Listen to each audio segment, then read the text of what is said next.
नमस्कार, मैं हूं हरिशंकर व्यास। सेंट्रल हॉल में आपका स्वागत है। अरविंद केजरीवाल और आप पार्टी अपनी दुकान में जान फूंकने की उधेड़बुन में है। तभी दिल्ली के उपराज्यपाल को अरविंद केजरीवाल ने पत्र लिखा था और चुनाव टालने की कोशिश की थी। दिल्ली में फिर से सरकार बनाने की सोची गई। केजरीवाल एंड पार्टी को डर था कि चुनाव हुए तो नरेंद्र मोदी की सुनामी में आप उड़ जाएगी, इसलिए मौजूदा विधानसभा में फिर सरकार बनाने की कोशिश हुई। हिसाब से आप और कांग्रेस में तालमेल बनना चाहिए था। दोनों के सामने अस्तित्व का संकट है। दोनों नरेंद्र मोदी के खिलाफ साझा लड़ाई की सोच सकते हैं, लेकिन तब आपके औचित्य पर सवाल उठेगा। यदि उसे कांग्रेस की बी टीम या ए टीम बनना है तो फिर उसकी अलग पहचान कैसे रहेगी। एक वक्त अरविंद केजरीवाल लोगों की उम्मीदों के नायक बने थे, लेकिन उन्होंने गलती की जो जनता के रथ पर सवार दूसरे नायक नरेंद्र मोदी से पंगा लिया। जनता कांग्रेस पर गुस्सा थी और केजरीवाल ने मोदी के खिलाफ गुस्सा बताया। मोदी से लड़ाई लड़ी, जात पात और मुस्लिम वोटों की राजनीति की। केजरीवाल भले अपने को मोदी के खिलाफ नंबर 1 लड़ाकू बनाए, लेकिन साथ तो कांग्रेस का ही बनता है। आज इस पर चर्चा है, मगर उससे पहले सियासी गपशप और सुर्खियां हैं। शुरुआत गपशप से करते हैं।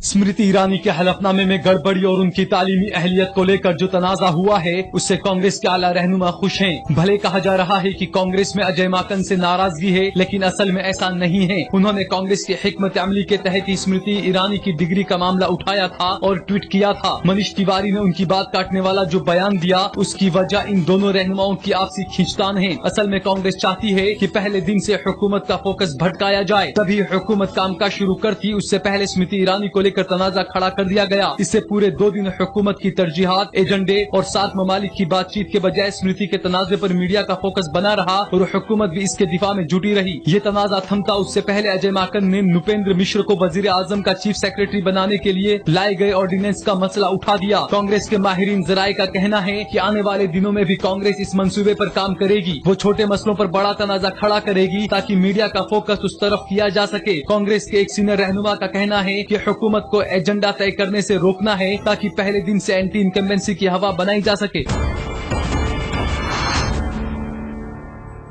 जम्मू कश्मीर में आर्टिकल 370 हटाने की बहस का मामला अभी उठाने का क्या मतलब है? क्या बीजेपी ने सोच समझकर ये मसला उठाया है, या क्योंकि पीएमओ के ममलिकती वजीर जम्मू से हैं इसीलिए उन्होंने पहला बयान इसको लेकर दिया है? इस तनाजे के अभी शुरू होने से बीजेपी के भी कई रहनुमा हैरान हैं। जम्मू कश्मीर के वजीर आला उमर अब्दुल्ला ने कहा है कि पहला हमला जम्मू कश्मीर पर नहीं होना चाहिए था। ये बात बीजेपी के कई रहनुमा भी कह रहे हैं। ये सही है कि जम्मू कश्मीर में असेंबली इंतखाबात होने वाले हैं, लेकिन वहाँ बीजेपी सिर्फ जम्मू इलाके तक महदूद है और उस लिहाज से ये एक बड़ा कौमी मसला है। दूसरा, बीजेपी को पता है कि इसे हटा पाना इंतहाई मुश्किल है। इसके लिए आइन में तरमीम की जरूरत पड़ेगी, जो फिलहाल मुश्किल है। हालांकि कांग्रेस और उमर अब्दुल्ला की थ्योरी में भी दम नहीं है। कांग्रेस के मनीष तिवारी ने कहा कि आर्टिकल 370 की शिक 2 और 3 में साफ लिखा है कि इसे हटाने के लिए आईनी मजलिस की जरूरत होगी, जो अब मुमकिन नहीं है। लेकिन अगर हुकूमत चाहे तो आइन में तरमीम करके 2 शिक को हटा सकती है और उसके बाद इस आर्टिकल 370 को मुस्तरद कर सकती है। लेकिन इसके लिए दोनों ऐवान में मुकम्मल अक्सरियत की जरूरत होगी और ये तभी मुमकिन होगा जब हुकूमत मुश्तरका इजलास बुलाकर फैसला कराए। लेकिन ऐसा करने की कोई वजह फिलहाल नजर नहीं आ रही है।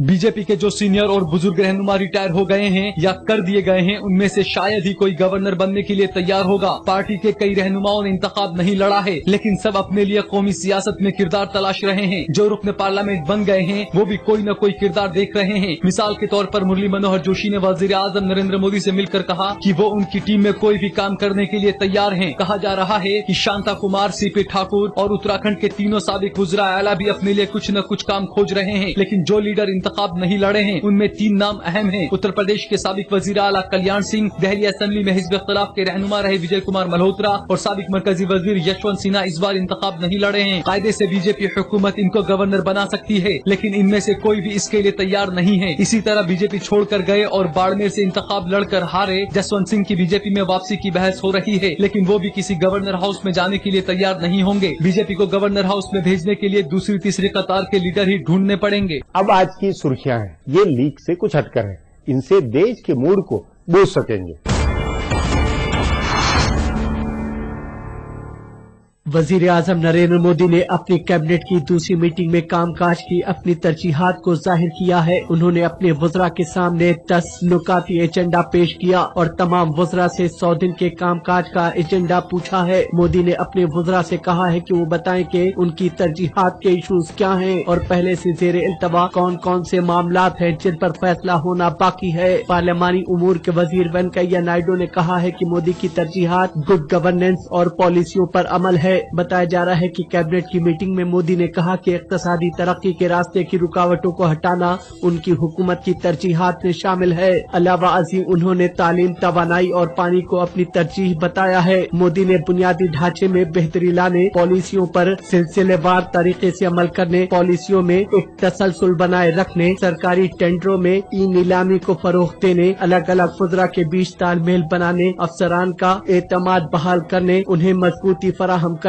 और आजादी देने के साथ साथ अवामी बुनियाद पर हुकूमत व नस्ल नस्ल देने का 10 नुकाती अज़्म जाहिर किया है। वेंकैया नायडू ने बताया कि महंगाई पर काबू पाना हुकूमत की तरजीहात में सबसे ऊपर है। वज़रा को अपने निजी स्टाफ में रिश्तेदारों को नहीं रखने की हिदायत के बारे में पूछे जाने पर उन्होंने कहा कि ऐसी हिदायत पहले से मौजूद है। नायडू ने ये भी बताया कि मोदी कैबिनेट के साथियों और सेक्रेटरी से मुतय्यन तौर पर मुलाकात करेंगे। चीन के वजीर आजम ली कीयांग ने आज वजीर आजम नरेंद्र मोदी को फोन किया और उनसे करीब निस्फ घंटे तक बातचीत की। वजारत खारजा के तर्जमान सैयद अकबरुद्दीन ने ट्विटर पर बताया कि चीनी वजीर आजम का फोन आया और उन्होंने वजीर आजम से बातचीत की। इस बातचीत में उन्होंने उम्मीद जाहिर की है कि एशिया के दोनों बड़े ममालिक साथ मिलकर काम करेंगे और ताउन कायम रखेंगे। दोनों लीडरान के बीच करीब 25 मिनट तक बेहतर माहौल में बातचीत हुई है। बाद में एक दूसरे ट्वीट में वजारत खारजा ने कहा कि चीन हिंदुस्तान की खारजा पॉलिसी में हमेशा तरजीहात में रहता है। मोदी के हलफ लेने के बाद चीनी वजीर आजम ली पहले आलमी रहनुमा हैं जिन्होंने उनको फोन किया। वजीर आजम नरेंद्र मोदी ने अपने आबाई रियासत गुजरात की वडोदरा सीट से इस्तीफा दे दिया है। वो लोकसभा में उत्तर प्रदेश की वाराणसी सीट की नुमाइंदगी करेंगे। मोदी इन दोनों सीटों से जबरदस्त वोटों के फर्क से कामयाब हुए थे। हालांकि वडोदरा में उनकी जीत का फर्क वाराणसी से ज्यादा था। ताहम सियासी तौर से वाराणसी में उनके इलेक्शन लड़ने का ज्यादा बड़ा असर हुआ था। दोनों जगह से उनके जीतने के कुछ दिन के बाद ही बीजेपी सदर राजनाथ सिंह ने इशारा किया था कि वो वाराणसी सीट अपने पास रखेंगे। बहरहाल अब वडोदरा सीट से मुमकिन उम्मीदवार के नाम के कयास तेज हो गए हैं। कहा जा रहा है कि मोदी के करीबी party general secretary Amit Shah इस सीट से इलेक्शन लड़ सकते हैं।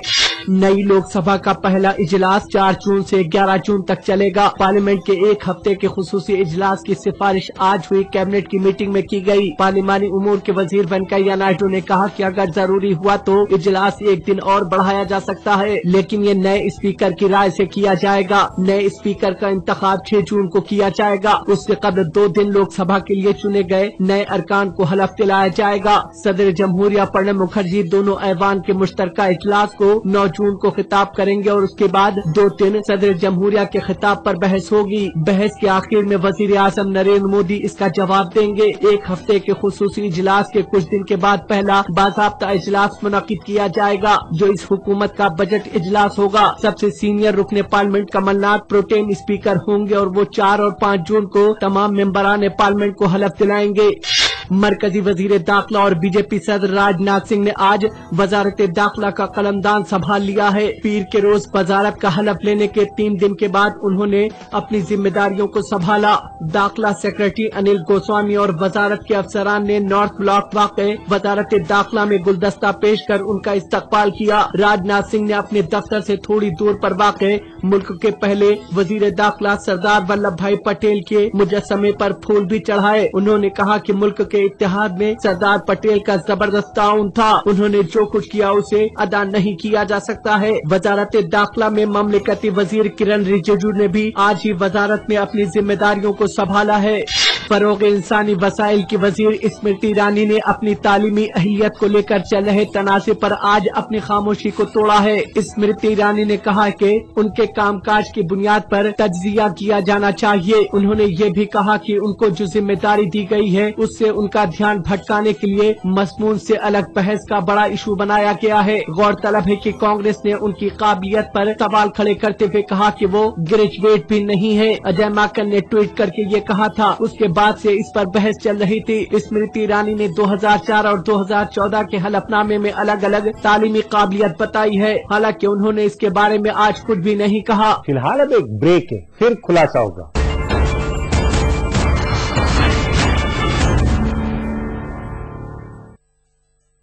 केजरीवाल एंड पार्टी की सबसे बड़ी गलती कांग्रेस के पुराने फार्मूलों पर राजनीति करने की है।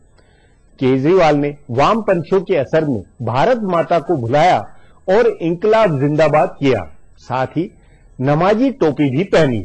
इन बुनियादी गलतियों को ठीक किए बिना उसका कुछ नहीं बनना है। इस पर आगे चर्चा करें उससे पहले देखें मेरा ये खुलासा।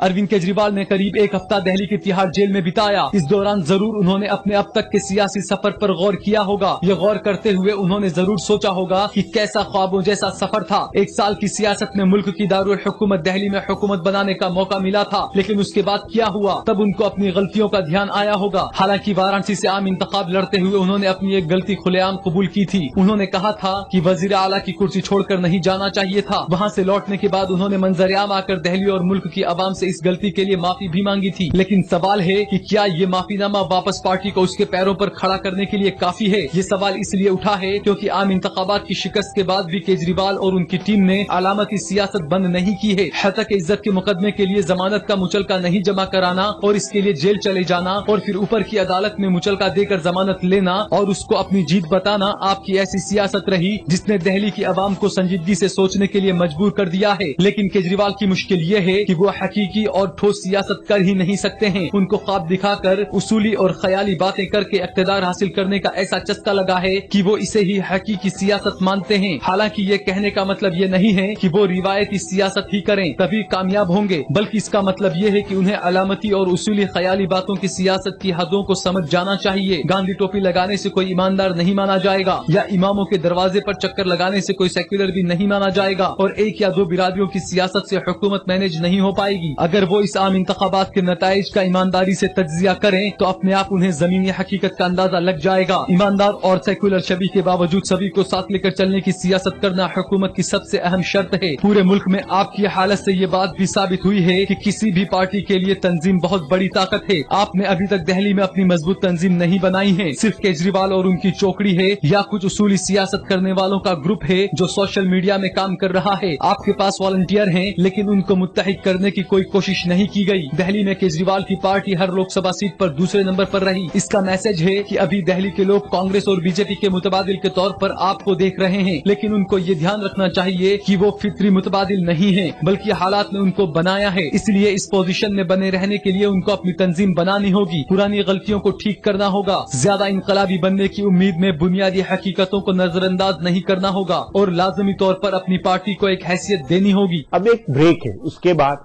आप पार्टी के भविष्य पर चर्चा करेंगे।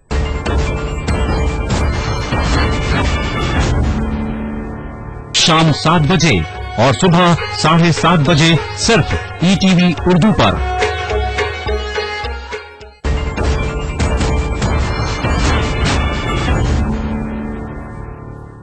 सबसे नई पार्टी को इतनी जल्दी अपने को री इन्वेंट करना होगा, नए सिरे से बनाना होगा, यह किसी ने सोचा नहीं था। सवाल है, चुनाव में आपकी बनी जमीन कितनी ठोस और उपयोगी है, उसका क्या भविष्य है। इस पर चर्चा के लिए आज मेरे साथ वरिष्ठ पत्रकार विनोद शर्मा है।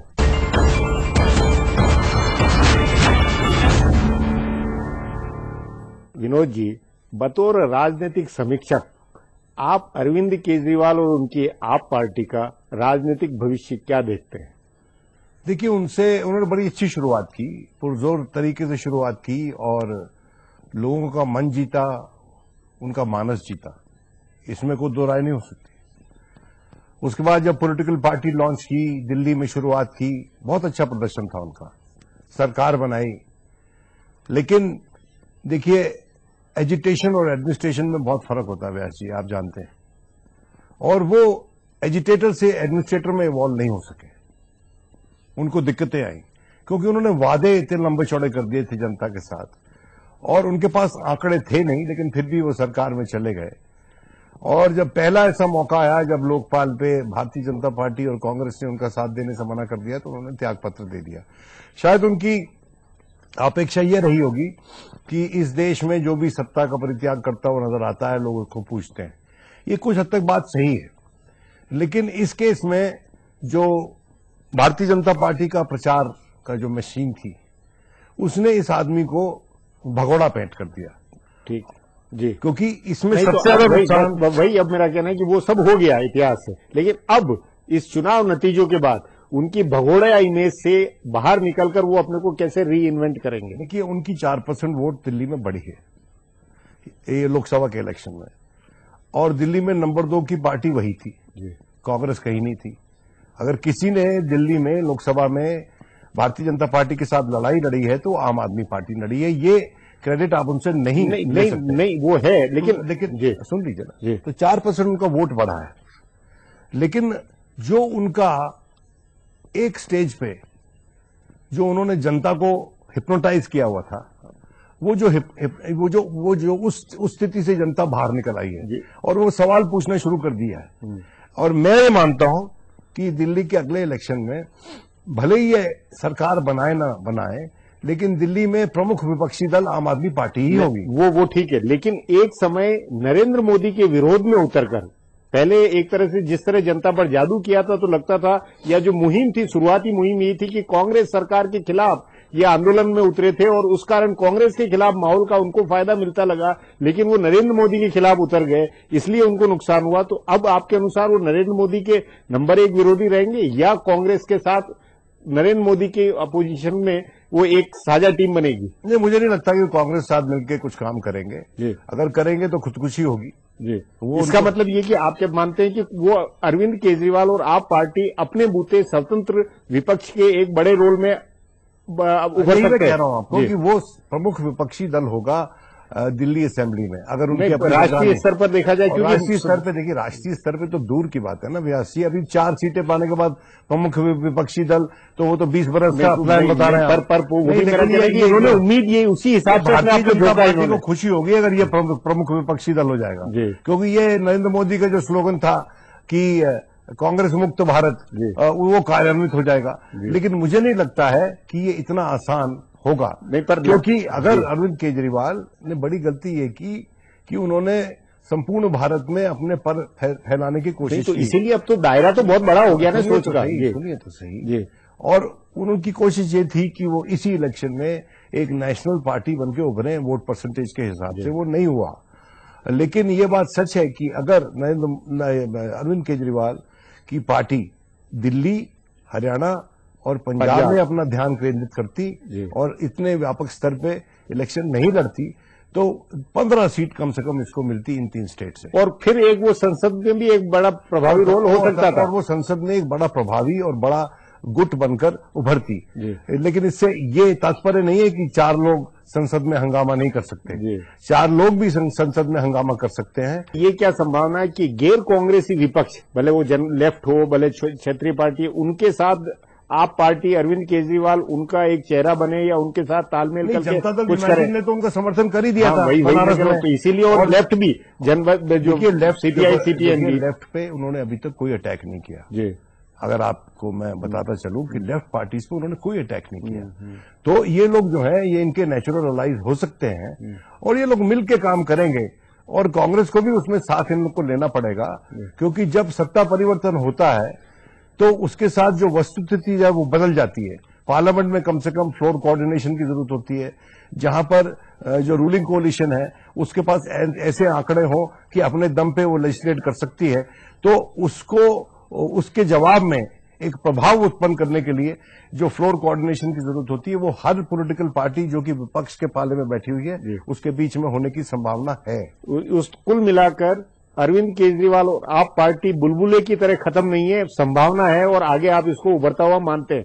देखिए, बुलबुले की बात आप क्यों कर रहे हैं? नहीं आप पॉलिटिकल पार्टी जो होती है जी, ये तो पार्टी पॉलिटिकल पार्टी, इसका कोई लंबा इतिहास नहीं है। एकदम जिस अंदाज में उम्मीदें पैदा की और जिस अंदाज में इस नीचे जमीन पर आए। जब टीडीपी खड़ी हुई थी, आज के दिन वो एनडीए के साथ है, आप उस पर कटाक्ष नहीं करना चाहेंगे, लेकिन टीडीपी जो है वो भी एक ही दिन में बनी हुई पार्टी थी और एकदम सत्तारूढ़ हो गई थी और आज तक जिंदा है। तो अगर आपके पास ऐसी मिसालें हैं, आपके पास तृणमूल कांग्रेस जैसी मिसालें हैं, आपके पास जो लोग जनता दल से निकल के घटक बने बीजू जनता दल जैसी मिसालें हैं, तो फिर आम आदमी पार्टी क्यों नहीं मिसाल बन सकती? तो इसलिए मैं अरविंद केजरीवाल और उसकी पार्टी को राइट ऑफ नहीं करूंगा, लेकिन ये जरूर कहूंगा कि जो उनका पोटेंशियल था उसके अनुसार वो अपनी लेजिस्लेटिव प्रेजेंस पार्लियामेंट में हासिल नहीं कर सके। जी विनोद जी, बातचीत को यहीं समाप्त करेंगे। प्रोग्राम में आने के लिए बहुत बहुत धन्यवाद। हमारा प्रोग्राम अब यहीं खत्म होता है, मुझे इजाजत दीजिए। कल फिर मिलेंगे इसी चैनल पर इसी समय।